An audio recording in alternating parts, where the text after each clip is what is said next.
It was a fiery morning in mid-2025. Blake Shelton, country music legend, stepped onto the stage of The View. He tipped his cowboy hat, smiled politely, but by the end of the segment, he was gone. Stormed off, live, on national TV. Nobody expected it. A country star getting kicked off one of daytime's biggest platforms? That wasn't in the script. But something happened that morning. Something real. Joy Behar said a few words, and whatever she meant by them, they hit Blake like a punch to the chest. ABC hasn't re-aired the segment since. Some say he stood up for his values. Others say he was defending fiction. Either way, what unfolded on that stage was raw, emotional, and deeply personal. Was it just a debate gone wrong? Or was it a flashpoint in a much bigger battle about media, identity, and what it means to stay true to yourself? Because if you've ever felt mocked for what you believe, this moment will feel uncomfortably familiar. In the next few minutes, you'll uncover what really happened between Blake Shelton and Joy Behar, and why The View may never be the same again.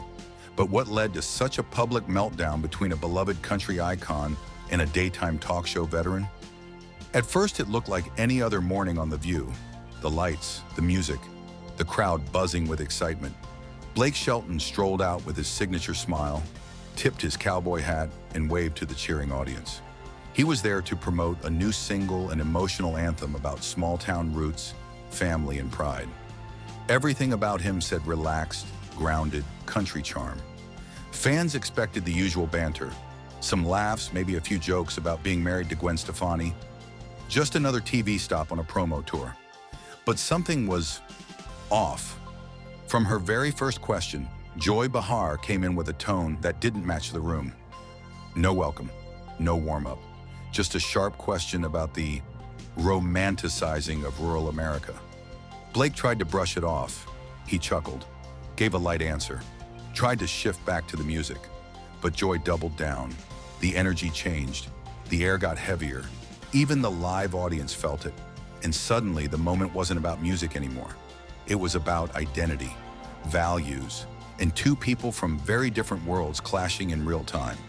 So now the question becomes, was this just chemistry gone wrong? Or did Joy walk into that segment with a plan? It happened right out of the gate. Joy Behar looked at Blake Shelton, smiled just enough to keep it playful, and said, "Well, look who decided to grace us with his presence." The audience gave a nervous chuckle. It sounded like a joke, but it landed like a jab. Blake smiled back, but his eyes changed. It wasn't the usual talk show banter. It was personal, and the room could feel it. Joy didn't stop there. She leaned in and immediately challenged him on the message behind his new single, a song built around small-town values, community, hard work, and pride. Joy asked, "Do you ever think songs like yours paint over the real struggles happening in rural America?" Blake paused, then answered calm and measured. "I never said one group was better. I just sing what I know." It was a fair response. Respectful, steady, but Joy pressed again. The tone had shifted. This wasn't a segment anymore. It was a standoff. And for a man known for his easygoing nature, Blake was suddenly on defense. The tension wasn't just between two people. It was between two perspectives. Two very different Americas sitting across from each other on live TV. So now the question is, what exactly was Joy trying to expose? And why did Blake take it so seriously? Joy Behar wasn't done. She leaned forward with a look that felt more like a challenge than a question and asked, "Your songs romanticize rural life. When's the last time you even lived in a small town?" The audience shifted in their seats. It was bold, blunt, and deeply personal. Blake didn't flinch. He responded without hesitation. "I grew up in Ada, Oklahoma. That shaped me. I may not live there now, but it's still in me." It was a heartfelt answer, honest, grounded, but Joy kept going. She didn't just question the music, she questioned him, his story, his roots, his right to sing about them. And suddenly it became clear this wasn't a debate about country music. This was about identity, about authenticity. To millions of fans, Blake Shelton represents something simple: hard work, family, realness. But now live on air, Joy was picking at that image as if to say, is this guy for real? Or just another polished brand in boots? It hit a nerve, not just with Blake, but with viewers watching at home. Because whether you're from a small town or just believe in what they stand for, the message felt less like curiosity and more like judgment. So now we have to ask, was Joy simply debating or trying to dismantle Blake's entire public image? Then came the moment that changed everything. Joy Behar, leaning into the tension, dropped a line that felt more like a swipe than a question. You've got jets and mansions. Are you still part of the life you sell? The room went still. It wasn't about music anymore. It was about character. Blake paused, noticeably quieter now. Then he said firmly but without anger, success didn't erase where I came from. It just gave me a platform to sing about it. His voice was low, the kind of low that holds back emotion. Because when you're proud of where you came from, being told you've outgrown it can cut deep.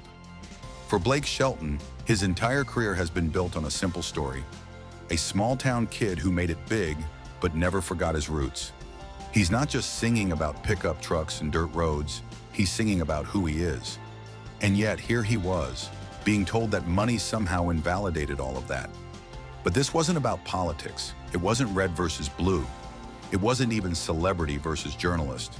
It was something more raw. A question of truth, of whether identity can survive success. That was the spark.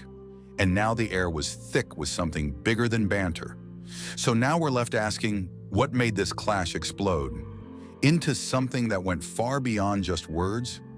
What happened next? No one saw coming. As the conversation spiraled, Whoopi Goldberg gently stepped in, trying to cool things down. Let's keep this respectful, she said, her tone calm but firm. But Joy Behar wasn't done. She leaned back, crossed her arms and said, let's be honest, Blake. You've made millions selling an idea of small-town America, while living a life that couldn't be further from it. Gasps, silence. Even the co-host froze. You could feel it. Something shifted. Blake didn't smile. He didn't defend. He looked at her, calm, and said just 6 words. You don't challenge me, he said quietly. You attack. The room was ice cold. The audience didn't clap. They held their breath. Because now it wasn't about the music. It wasn't even about Joy or Blake. It was about something deeper, a man feeling like his values, his story, and his worth had just been questioned on national television. And in that stillness, you could tell. This wasn't just uncomfortable, it was about to become television history. 1 second, Blake was sitting calmly. The next, he stood up, tipped his hat to Whoopi, and walked off the stage without another word. No cue cards, no segment break, no smile for the cameras. Just a quiet, powerful exit. And it left everyone wondering, what pushed Blake Shelton to make the most dramatic decision of his TV career? And why did ABC never re-air the episode again? The studio was frozen, no music, no laughter, just tension. Blake Shelton stood slowly, his boots steady on the polished floor. His eyes locked on Joy Behar, not in anger, but resolve. I'm not letting you question my integrity any further, he said, voice calm but unmistakably final. You could hear the faint crackle of his mic as he unclipped it. He straightened his jacket, took a deep breath, and without raising his voice, turned away from the panel. He wasn't storming out. He was making a statement. Joy, not missing a beat, fired one last line sharp and smug. Truth hurts, doesn't it? There was no comeback. That was the twist. Blake didn't yell. He didn't perform. He didn't give the show the drama it thrives on. He gave them silence, and it said everything. As he walked off set, producers in the booth scrambled, cutting to wide shots, stalling for commercial. Co-hosts whispered nervously. Whoopi leaned into the table, shaking her head. But Blake never looked back. The camera tried to follow him, but the feed blurred slightly as if someone cut it on purpose. And within seconds, the segment was over. The panel moved on. But the audience? They couldn't stop talking, because what just happened wasn't scripted. It wasn't polished. It was real. And that made it unforgettable. But now a new question was rising behind the scenes. Was that truly the end, or was something deeper happening off camera, something ABC never planned to show? Here's what the cameras didn't show. Right after Blake Shelton walked off, the studio went into controlled chaos. Producers rushed behind the curtain. Mics were still hot. Tension was high. And according to one insider, something unexpected happened. Joy Behar reportedly asked producers to cut the segment early, to pull the footage, go to break, and move on. She was worried, not about Blake, but about how the public would react. She feared the clip would go viral, that her words would be taken out of context, that the moment so raw, so personal would backfire. But ABC refused. One exec reportedly said, "It's too real not to air." They didn't just leave the segment in, they let it roll. Unedited. That decision, it changed everything. Because what looked like a spontaneous meltdown was, in truth, the result of a silent power struggle behind the scenes. Blake Shelton didn't storm off with anger. So now the only question left is this: what happened after the camera stopped rolling? Not a tantrum, not outrage, but a man standing for what he believes without raising his voice. Because in the middle of the noise, it was Blake's silence that spoke the loudest. Real integrity doesn't need to shout. It knows when to stand up and when to walk out. And as millions watched, they didn't see a celebrity lose his temper. They saw someone finally say, "Enough." This wasn't a meltdown, it was a message. Blake didn't storm off in anger. He stepped away from division, masked as dialogue. So ask yourself, how often do we confuse confrontation with conversation? In a world built on constant noise, sometimes the quietest moments say the most. This wasn't just about Blake or Joy. It was about knowing when to walk away and still keep your dignity intact. If this gave you something to think about, hit like, share, and most importantly, subscribe for more stories that cut deeper than headlines.